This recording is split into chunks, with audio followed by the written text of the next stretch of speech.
Absolutely. Well, welcome. Yeah, thank you for having us here. Nice to have you here. And thank you, Carrie, for making all these arrangements. Thank you. Well, welcome to the CASA office, but I'm really excited about the opportunity to have this conversation with you about charitable giving and the impact that it has on nonprofits in the state of New Hampshire. So, welcome. We're going to start with introductions. Great. Kathleen? Sure. I'm Kathleen Reardon. I'm the CEO of the New Hampshire Center for Nonprofits. Happy to be here today. Terrific. Marty Sink, CEO of CASA. Suzanne Lenz, Director of Development at CASA. Eileen Laponis, Executive Director of the New Hampshire Food Bank. Excellent. Well, thanks for the welcome, and it's a Absolutely. pleasure to be here with you all. Hope everyone had a great, happy, and safe Thanksgiving.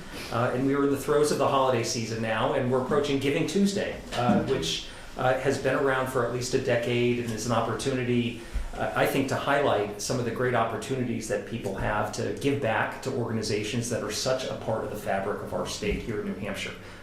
You all can speak to this, and we'll get into a little bit of a conversation in terms of the nonprofit sector in our state, just how valuable that is in terms of ensuring that our state and our population is strong, is safe, is healthy, is prepared for the future, and we're grateful for all of those efforts. Of course, you can't do it without generous supporters, and we know that the people of New Hampshire step up on a regular basis to provide that help.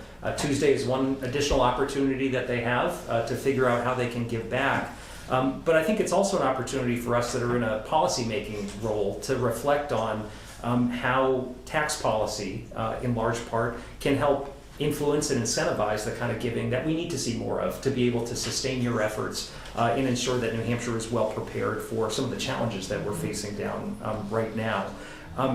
Nonprofits in New Hampshire and across the country continue to step up, and we're just really grateful for that. And just turning back a little bit to where we were, we've been through a very disruptive period with the pandemic.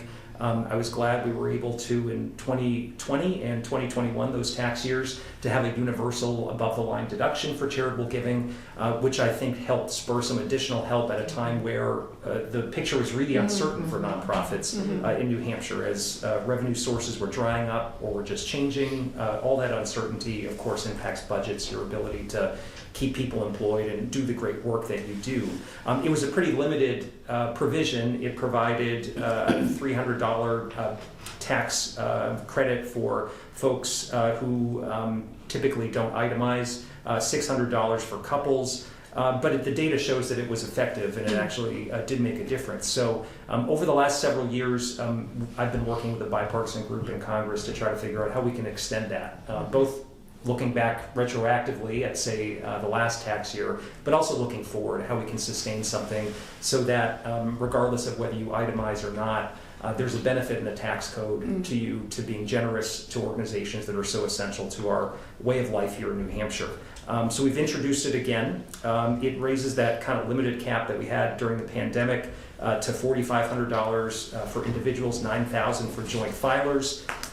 That's on top of the standard deduction that people can take who don't itemize. And I believe this can have a meaningful difference. When you think about the impact that charities have, almost $500 billion in the 2021 tax year alone, 67% of that came from individuals as opposed to corporations and foundations. And thinking about that more locally, 60% of folks in New Hampshire in the last tax year gave at least $25 to charity. So there's a significant culture of giving here in New Hampshire, and I think with some greater incentive we can see that grow even further and realize an even greater impact on the causes that are so near and dear to those of you around the table and those that support our nonprofit sector.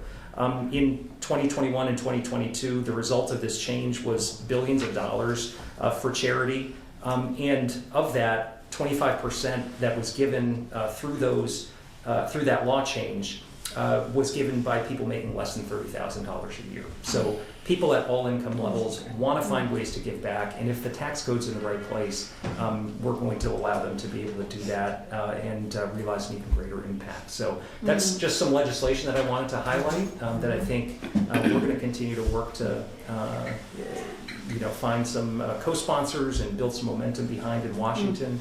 But of course, we're interested in hearing from you too.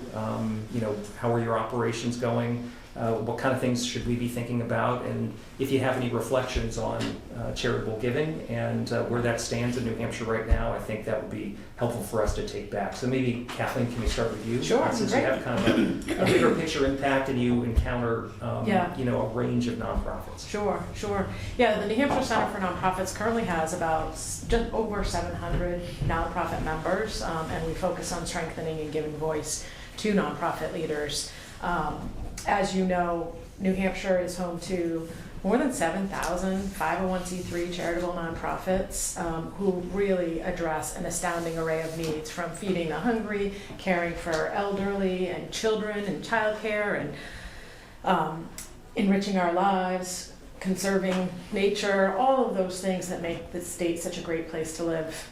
And you know, in New Hampshire, we rely on the nonprofit sector for things that in other states government really takes care of. And so it's critical that we have incentives that help empower people to support nonprofits. You mentioned sort of the uncertainty that we had in the pandemic times, and that certainly was a time where I think more and more people realize how important nonprofits are to our lives, and we did see an uptick in support for nonprofits at that time, both with sort of the federal resources, but Granite Staters as well gave.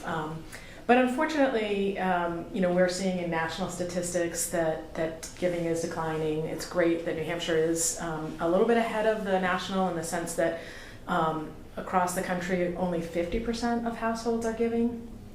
As you mentioned, the giving incentives that were put into place during the CARES Act were effective. And the IRS reported that more than 42 million households took advantage of that. So when you consider the way that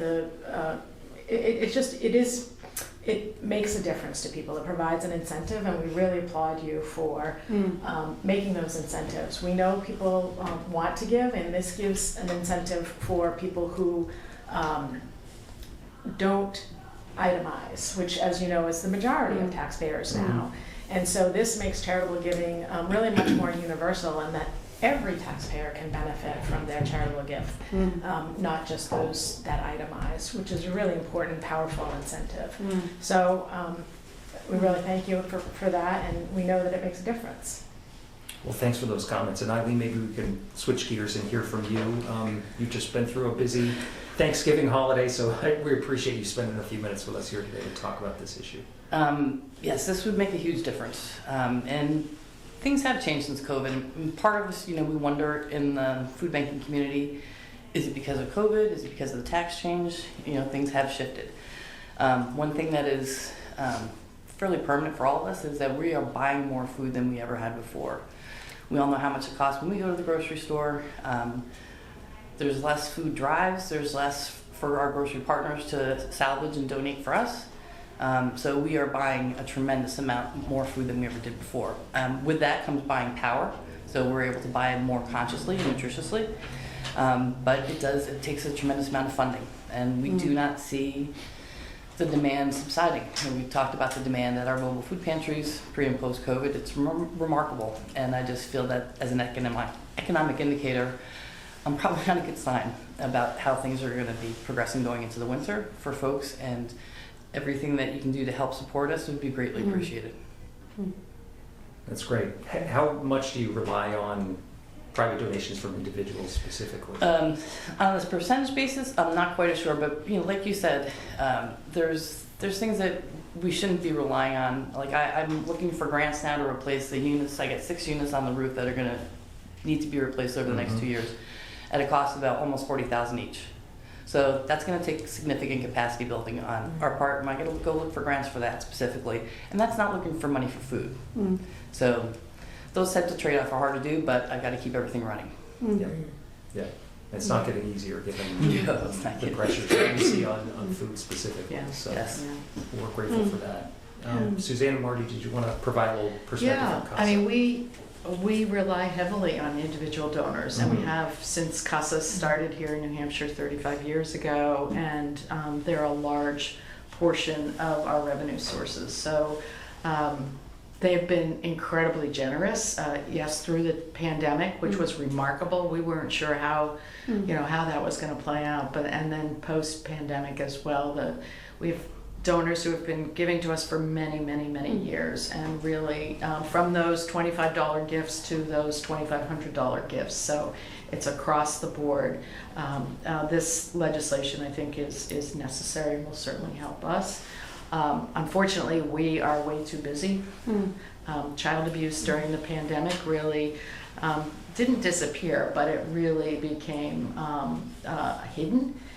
Post-pandemic, these cases are coming in, and some of the most horrific situations with families and children that I've ever seen in all the years here. So the need is tremendous, and it's growing. I don't see it getting any better or lessening any within the next couple of years. And with everything from the economy to the stressors that families have for housing and food and everything else, it just can unfortunately exacerbate and impact our children. So, and we have about 20% of our overall budget that is from individual donations. And certainly during the COVID, they stepped up and were just so incredibly generous, from $10 all the way up. And we did see a significant increase at that time from lower level, what we call lower level donors. So people across the board gave generously, and I think this could definitely help us to reach back to those folks again, because it's been such a gift, because it costs over $2,000 a year for us to recruit, train, and supervise our advocates. So that's quite a significant number when you have over 600 advocates that you're working with a year. So yeah. And you rely on volunteer power Absolutely. For these advocacy positions. So Yeah. in addition to getting people to donate their time, Yes. you need resources to be able Yes. to support the them. return on the investment of our donor is huge. Yeah. And I think that's an important thing that we need to continually remind ourselves of. Those donations really go a long way in helping children and families. Absolutely. How critical is this time of year? I know that having sat on some nonprofit boards, there's always a focus and a push at the end of the year for development efforts. And I'm sure there's variance, from organization to organization, but is this a critical window for you all in terms of Absolutely. Yeah. getting public support? It's probably, most nonprofits raise about a quarter of their giving in December. I don't know if that resonates. And then even like the last couple of days of the year are big, huge fundraising days. Yeah, I would say the majority of what we receive throughout the year is now in December and November. Yeah. Fourth quarter in general is our largest. Yeah. Yeah. Part of it too is for us, September is Hunger Action Month through Feeding America. So from September to January, we are just full out. Yeah. And the good news is that there are so many organizations that are highlighting the needs of charities and the impact of charities at this time of year that people are more aware of giving, right? So I mean, like that is, as you mentioned, Giving Tuesday gives nonprofits a way to put their mission out there and help people understand the impact of their giving as well. So it is a time where people are reflecting on things to be thankful for, and a time that people want to give back, which is of benefit to so many organizations. And I'd say the stories that you heard here about how the increase in demand and increased costs is pretty prevalent across nonprofit sector. So it's that time of year where we have to say, give what you can and do as much as you can, because nonprofits need them more than ever. Our communities need generous givers more than ever. I think potentially one of the ripple effects that this could have is you could have more corporations step up and say, you know what, I want to match my employees' gifts. That's a good point. And we could, that's on us to get it out to our You're absolutely New right. Hampshire companies, but you may have a ripple effect here that could double the money for us. Not that I'm always looking. It's a great Well, angle. it's another incentive, Yeah. right? Yeah, It's another exactly. way that, And then they get a helps. little advertisement, they get a little shine, they step up to the plate. Yeah, great opportunity. Are there efforts that kind of highlight the collective need out there in terms of charitable giving this time of year? Well, Giving Tuesday is the big sort of collective thing, although it's pretty disperse, right? Individual nonprofits decide to promote that, and of course the center does. New Hampshire Gives, but we do that in June, Yeah. purposely in June because there are so many activities that are already going on, and so we wanted to highlight nonprofits at a time where they don't get as much attention. So that's the New Hampshire-based collective effort. And that June effort is big. wildly Phenomenal. successful. Yeah, it's It very really helpful is. You've for done us. a Yeah. fantastic Mhm. job. Yeah, of last year, promoting it. $3.5 million raised by 610 That's nonprofits. amazing. In 24 hours. In 24 hours, Yeah, yeah. That's great. Well, you got some good media partners and others Yeah. that are We involved. in certainly getting the word do. out for We're that. very fortunate. Yeah. Well, I think we're generally lucky to be in a state where, you know, an effort like that can come together, and I think there's a lot of buy-in that people have in terms of the work that goes on. And there's collaboration between the nonprofits too that is really, to me, that's just such a highlight of being in the nonprofit arena, is that we just really, you know, we're competing with each other to a certain extent, but the needs are also unique and different too, that it doesn't feel that way. But we're, strong leadership in a lot of these organizations, Yeah. so. Well, I think, you know, to an extent, there is some overlapping in terms of missions of various organizations, but I've always found people want to be as collaborative as possible, Yes. understanding that the resources are scarce, and, Exactly. and that where there is an alignment, it's all about working together.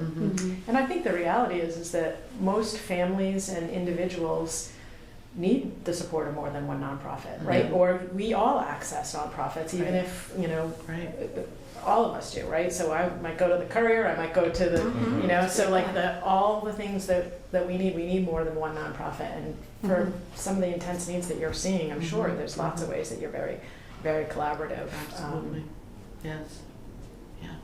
Well, we thank you for the work that you're doing. We'll keep you apprised of these efforts, and just during this time of year and all year round, we're grateful for what you all do, and certainly hope the people of New Hampshire will continue to step up in a big way, and that we'll find other opportunities to encourage that kind of generosity. Well, thank you for being our voice Yeah. Yeah, in absolutely. Washington and making this a priority for you as well.